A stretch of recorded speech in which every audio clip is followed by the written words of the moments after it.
Now students, देखिए मैंने कल आपको बताया था कि जो आपका 1857 रिवॉल्ट था उसको कैसे अंग्रेज़ों ने दबाना चाहा, ठीक है। और उसको सप्रेस करने के लिए, उसको दबाने के लिए, रोकने के लिए उन्होंने क्या क्या कदम उठाए। अब आज है कि जो ये रिवॉल्ट था, ये 1857 की क्रांति जो थी वो क्यों फ़ेल हो गई। हालांकि इंडियंस ने इसमें इतनी मेहनत की, इतने सब लोग इकट्ठा हुए, इतने लड़ाइयाँ लड़ी गई, लेकिन फिर भी इंडियंस क्यों हार गए और ब्रिटिशर्स ने दोबारा अपना कब्ज़ा क्यों जमा लिया दिल्ली वगैरह पे और पूरे भारत पे। तो इसका कारण, कई कारण थे, इसके कई कॉजेज़ थे। तो इसमें देखिए हम आपको एक एक कारण बता रहे हैं स्टूडेंट्स, ध्यान से इसको सुनिएगा। और क्योंकि ये आपके एग्ज़ाम्स वगैरह में भी इम्पॉर्टेंट है, पूछे जाते हैं कि क्या कॉजेज़ था फेलियर का, कि ये जो रिवॉल्ट था 1857 का, ये क्यों फेल हो गया था। The revolt of 1857 was undoubtedly not a success, but though it had failed in its objective of defeating the British, this was the first time when Indians unitedly fought against the British power। देखिए जो 1857 का revolt जो था वो, हालांकि उसे जीत नहीं मिली, निस्संदेह है, इस बात में कोई शक नहीं है कि वो सब लोग हार गए थे। 1857 का जो युद्ध हुआ इंडियंस हार गए, लेकिन ये था कि उनका ये मतलब ब्रिटिश को हराने का जो ऑब्जेक्टिव था, जो लक्ष्य था, वो तो पूरा नहीं हुआ। लेकिन ये पहला समय ऐसा आया जब भारतीयों ने एक साथ अंग्रेज़ों के ख़िलाफ़ लड़ाई लड़ी, मतलब संघर्ष किया, ठीक है। कई भारतीयों ने अपनी आवाज़ उठाई। ये पहला समय था 1857। इससे पहले कि कोई भी इंडियंस के अंदर इतनी हिम्मत नहीं थी, इतनी वो नहीं थी आपकी कैपेबिलिटी कि वो ब्रिटिश पावर के अगेंस्ट आवाज़ उठा सकें। अब देखिए कौन कौन से कारण थे। द फर्स्ट कॉज जो था आपका इस रिवॉल्ट के फेल होने का, वो ये है, the revolt failed because it lacked leadership and organisation. There was leader to guide and command. ये रिवॉल्ट 1857 का जो रिवॉल्ट है वो इसलिए भी फेल हो गया था क्योंकि इसमें लीडरशिप की कमी थी, मतलब नेतृत्व का अभाव था, और कोई संगठन भी नहीं बना था, कोई ऑर्गेनाइजेशन भी, कोई मतलब अच्छा लीडर नहीं था। लीडरशिप की कमी होने की वजह से उनको कोई बताने वाला, गाइड करने वाला नहीं था कि क्या करना है क्या नहीं करना है, और ना कोई उनको ऑर्डर देने वाला था, ना कोई समझाने वाला था कि कब कैसे क्या करना है। The rebels did not possess modern weapons. There was also lack of discipline as compared to the well-trained and well-equipped British troops। जो रिबल्स थे, यानी जो जितने भी क्रांतिकारी थे, उनके पास मॉडर्न वेपन्स नहीं थे, यानी जो नए औजार वाले हथियार जो होते हैं वो सब नहीं थे। जैसे कि ब्रिटिशर्स के पास था, गन थी, राइफ़ल थे, और भी बम वगैरह थे, ठीक है, तोप वगैरह थी। उसकी कंपैरिजन में इंडियंस के पास इतना वेपन्स नहीं थे। There was also lack of discipline as compare to the well trained and well equipped British troop. और इसके साथ ही साथ यहाँ पे अनुशासन की भी कमी थी। जैसे कि अगर हम ब्रिटिश सेना की तुलना करें इंडियन सेना से, तो यहाँ पे अनुशासन की कमी थी। यहाँ पे कोई अच्छे से ट्रेंड भी नहीं थे और उनके पास अच्छे से औजार भी नहीं थे ब्रिटिश सेना की तुलना में। The revolt failed to spread to all parts of the country and large section of the population did not support it। ये जो रिवॉल्ट था, यानी जो क्रांति थी, ये देश के सभी हिस्सों में फैल चुकी थी, लेकिन जो जनसंख्या का एक बड़ा हिस्सा जो था, लार्ज सेक्शन जो था, वो इस क्रांति का सपोर्ट नहीं कर रहा था। Many rulers and zamindars remained loyal to the British and helped the British in suppressing the revolt। बहुत से शासक, बहुत से राजा वगैरह जो थे भारत के, अभी भी वो ब्रिटिशर्स के वफ़ादार बने हुए थे, यानी अंग्रेज़ सरकार का ही साथ दे रहे थे, जबकि वो थे भारतीय। अगर वो सब भी मिलके भारतीयों का सपोर्ट करते तो भारत 1857 में ही अपना जो ये रिवॉल्ट था, 1857 की क्रांति जो थी, उसे जीत लेता और भारत पे भारतीयों का ही राज्य होता और अंग्रेज़ दोबारा अपना इस पे कब्ज़ा ना कर पाते। लेकिन ऐसा नहीं हुआ। कई शासकों ने और ज़मींदारों ने ब्रिटिशर्स का साथ दिया इस रिवॉल्ट को दबाने में। जो एजुकेटेड क्लास थी, ज़मींदार थे और जो मनी लेंडर थे, वो सब इस रिवॉल्ट के अगेंस्ट थे। मतलब जो पढ़े लिखे लोग थे, कुछ ज़मींदार थे और जो ये साहूकार वगैरह थे, वो सब इस क्रांति के अगेंस्ट थे। मतलब इसका विरोध कर रहे थे, इसके खिलाफ थे कि मतलब ये क्रांति नहीं होनी चाहिए। The educated people thought that the British government was bringing about the reform and progress which was good for the country. जो पढ़े लिखे लोग थे उनको लगता था कि जो ब्रिटिश गवर्नमेंट है यानी जो अंग्रेज़ी सरकार है वो उनके लिए नए रिफॉर्म्स लाई है, नई नई सुधार लाई है और प्रोग्रेस हुई है, अंग्रेज़ों ने उन्नति लाई है, लोगों के लिए एजुकेशन सिस्टम बढ़ा है जो कि हमारे देश के लिए अच्छा है। कुछ लोग ये सोचते थे।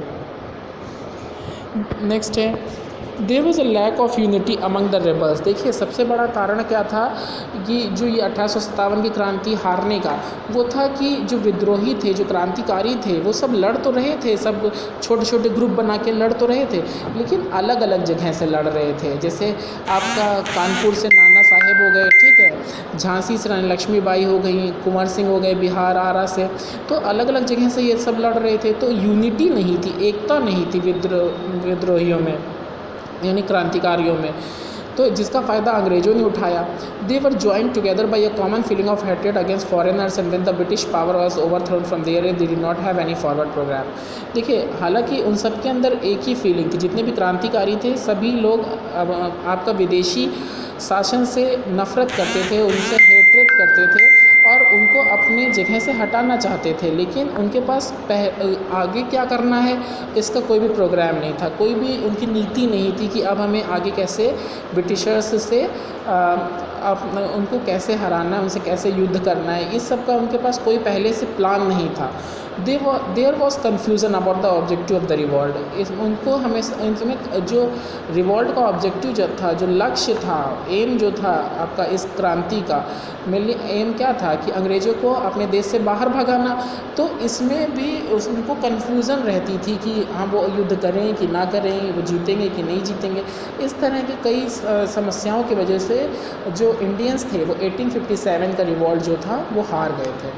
अब नेक्स्ट है आपका इफ़ेक्ट्स ऑफ द रिवॉल्ट, यानी इस रिवॉल्ट के ये जो क्रांति हुई इसका क्या प्रभाव पड़ा। The British rulers realise that in order to continue their rule in India. अब देखिए जब इतना भयंकर ये आपका 1857 का जो संग्राम हुआ उसमें कई ब्रिटिशर्स मारे गए, ठीक है, और जो भारतीय थे उनके अंदर भी स्वाधीनता की चिंगारी पैदा हुई, मतलब अपने आप को अपने आज़ाद करने की जो इच्छा थी उनके अंदर जो दबी हुई थी अंग्रेज़ों के डर के मारा, वो भी बाहर आके निकल आई। अब लोग अपने राष्ट्र में स्वतंत्र होकर रहना चाहते थे और ब्रिटिशर्स को चाहते थे कि वो यहाँ से चले जाए। तो जो ब्रिटिश रूलर्स थे, तो अंग्रेज़ जो थे वो डर गए थे इस क्रांति के बाद। उन्होंने सोचा कि अगर भारत में उनको रहना है, अपना शासन बनाए रखना है, तो उनको अब ब्रिटिशर्स को कुछ सुधार कराने होंगे, उनकी कुछ ऐसी नीतियाँ लानी होंगी जिसमें सुधार करना होगा। They could not risk another revolt, क्योंकि अब वो दोबारा दूसरा कोई अगर ऐसी ही क्रांति जो हुई उसका रिस्क नहीं उठा सकते, उसका खतरा नहीं ले सकते। तो उन्होंने कुछ चेंजेस किए, कुछ बदलाव किए। बाय द एंड ऑफ 1859 के जब एंड हो रहा था तो British had regained their control over the sub continent. Britishers को मैंने बताया था उन्होंने दोबारा से इंडिया पे अपना पूरा कंट्रोल कर लिया था। The consequences of the revolt of 1857 were very important. जो परिणाम मतलब कॉन्सिक्वेंसेस मतलब जो रिजल्ट था रिवॉल्ट ऑफ 1857 का वो बहुत ही ज़रूरी था, महत्वपूर्ण था, और उसने ब्रिटिश पावर पर और उसने जो ब्रिटिश सरकार थी उसके ऊपर अपना बहुत ज़्यादा प्रभाव छोड़ा। They could not continue the same policies. अंग्रेज़ों ने जो पॉलिसीज़ पहले लगाई थी इंडियन रूलर्स के ऊपर और इंडियंस के ऊपर, उन पॉलिसीज़ को अब उन्होंने कंटिन्यू नहीं रखा, उनको उसमें बदलाव किया। According to an act passed by the British parliament in August 1858, आपका एक नियम लागू किया गया था ब्रिटिश पार्लियामेंट के द्वारा, ब्रिटिश संसद के द्वारा अगस्त 1858 में। The company rule came to an end, कि अब ईस्ट इंडिया कंपनी का जो रूल यहाँ पे जो कर रही थी वो ख़त्म हो जाएगा, ठीक है। The responsibility for administration was taken up by the British queen and the parliament. और जो जितना भी ब्रिटिश एडमिनिस्ट्रेशन है यानी जो ब्रिटिश प्रशासन चलाया जा रहा है वो कौन चलाएगा, जो क्वीन है रानी विक्टोरिया जो थी, और जो पार्लियामेंट जो संसद है उनके द्वारा ये चलाया जाएगा, ठीक है। उनकी जिम्मेदारी होगी एडमिनिस्ट्रेशन को चलाने की। The title of governor general was changed. जो गवर्नर जनरल का टाइटल था, जो उपाधि दी जाती थी वो बदल दी गई। He came to be known as viceroy, और इसी को क्या कहा गया, वायसराय कहा गया। That is a personal representative station of the crown. इसमें मतलब तक क्या था आपका जो वायसराय था, यानी गवर्नर जनरल को, जो पहले गवर्नर जनरल कहता था उसी को बदल के आपका क्या कर दिया गया, वायसराय कर दिया गया।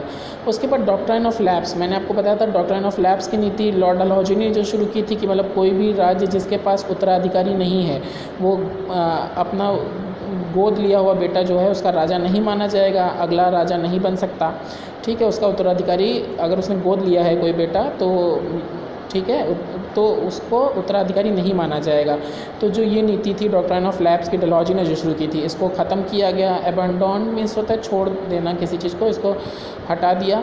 And the right to adoption was recognised, और मतलब गोद लेने का जो अधिकार था वो दे दिया अंग्रेज़ों ने। The Indian princess were assured that there territories would never be annexed, और भारतीय जो राजकुमार थे या जो राजा थे उनको ये एश्योर किया गया, मतलब उनको ये पूरी तरीके से गारंटी दी गई, ये कहा गया उनको से मतलब वादा किया गया कि वो उनकी टेरिटरीज़ पे जो अंग्रेज़ हैं वो उनकी टेरिटरीज़ को कभी भी अपने कब्ज़े में नहीं करेंगे। The queen Victoria declare that all treaties with the native rulers would be honoured. जो क्वीन विक्टोरिया थी उन्होंने ये घोषित किया कि जितनी भी संधियाँ की गई हैं आपके वहाँ के नेटिव रूलर्स से, मतलब भारतीय शासकों के साथ जितनी भी संधियाँ अंग्रेज़ों ने की हैं, ठीक है, उसका सभी का सम्मान किया जाएगा। क्वीन विक्टोरिया ने कहा उन संधियों का सम्मान किया जाएगा। The British army was reorganise and the number of British soldiers was increased. जो ब्रिटिश आर्मी थी यानी ब्रिटिश सेना जो थी उसे दोबारा से संगठित किया गया फिर से, और जो ब्रिटिश सोल्जर्स जो थे उनकी संख्या बढ़ गई थी, ठीक है। British soldiers were put in charge of artillery, और जो ब्रिटिश सोल्जर्स जो थे उनको तोप खाने का इंचार्ज भी बनाया गया और उनको आर्टिलरी के इंचार्ज में रखा गया। मतलब जो आपके ये सेना अध्यक्ष होते हैं, तोपें वगैरह जो होती हैं, आर्टिलरी माने तोपें होती हैं, ठीक है, उसका इंचार्ज भी बनाया गया, तोपें वगैरह भी रखी गई, ठीक है। और आर्टिलरी मतलब होता है कि और जो ऑफिसर्स वगैरह होते हैं उनकी देख रेख में ब्रिटिश सोल्जर्स को भी रखा गया। ब्रिटिश सोल्जर्स को तोप खाने वगैरह जो होते थे उसमें भी वर्क सिखाया जाने लगा। Indian soldiers were divided and separated to break their unity. जो भारतीय आपके सिपाही थे वो अलग अलग हो गए थे, डिवाइडेड हो टुकड़ों में गए, और वो उन्होंने अपनी यूनिटी को, अपनी एकता को तोड़ लिया था। Hindus and Muslim had fought together during the revolt to free themselves from foreign rule. Hindus और मुस्लिम जो हैं वो एक साथ लड़े थे इस 1857 की क्रांति में अपने आप को अंग्रेज़ों से अलग करने के लिए, अपने आप को अंग्रेज़ों से मुक्त करने के लिए, आज़ाद करने के लिए हिंदूज़ और मुस्लिम जो आपस में हमेशा लड़ा करते थे। तो इस रिवॉल्ट का क्या प्रभाव पड़ा है कि जो हिंदू मुस्लिम हो गए वो एक साथ लड़े अंग्रेज़ों से। Now the British try to destroy the unity and adopted the policy of divide and rule. अब जो ब्रिटिशर्स थे, अंग्रेज़ जो थे वो चाहते थे कि उनकी यूनिटी, उनकी एकता को तोड़ना चाहते थे, हिंदू मुस्लिम की एकता को तोड़ना चाहते थे, और इसीलिए उन्होंने फिर अडॉप्टेड किया, एक नई पॉलिसी को अपनाया, एक नई नीति को अपनाया, डिवाइड एंड रूल, मतलब इनको आपस में बांटो और राज्य करो। The British decided to respect and not interfere with the religious and social practices of the people in India. British ने ये डिसाइड किया, ये निर्णय लिया कि वो रिस्पेक्ट करेंगे और इंटरफेयर नहीं करेंगे जो जितने भी धार्मिक और सामाजिक क्रियाएं होती हैं, मतलब भारत के लोग जो भी सामाजिक रीति रिवाज अपनाते हैं, धार्मिक जो भी वो काम करते हैं उसमें ब्रिटिश सरकार इंटरफेयर नहीं करेगी, दखल अंदाजी नहीं करेगी और उसका रिस्पेक्ट भी करेगी इन सब चीज़ों का, ठीक है।